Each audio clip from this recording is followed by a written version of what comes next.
Time for a NewsHour essay. Last month, a column by Tracy Grant, the Washington Post newspaper's deputy managing editor, really moved members of our staff.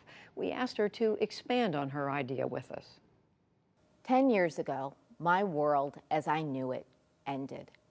My husband of 19 years, the father of my 2 sons, was diagnosed with terminal cancer. Over the course of 7 months, Bill went from beating me silly on the tennis court to needing my help to go to the bathroom. It was the best 7 months of my life. I realize how that sounds, but I was 42 when my husband was diagnosed. I had a great job, 2 terrific kids, but I had yet to discover the reason I was put on this earth.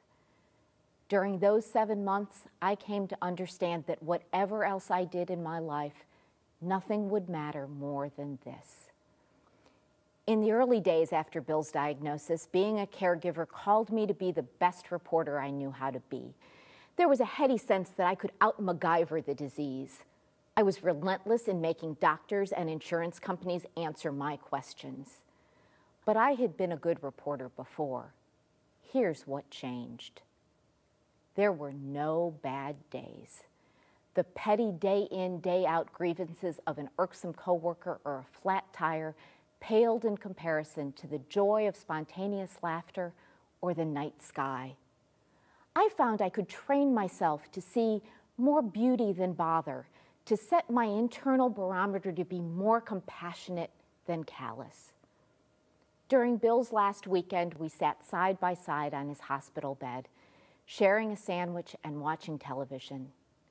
It was our last moment as us, and I thought to myself, I could live with this man, even as compromised as he is, for the next 40 years. Not because I was a saint, but because I had learned to focus on the essence of Bill and our relationship. What 7 months earlier would have seemed to be unspeakably less was just right. I now realize that I may never be as good a person as I was when I cared for Bill. But the best version of myself did not die with him. I have fought hard not to lose the perspective his illness gave me. One of the worst things that can happen to anyone has already happened to me. So what else is there to be afraid of? It has been liberating in a way that has made me a better mother, a better friend, a better colleague.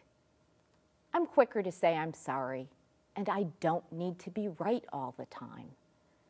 I am a better person for having been Bill's caregiver.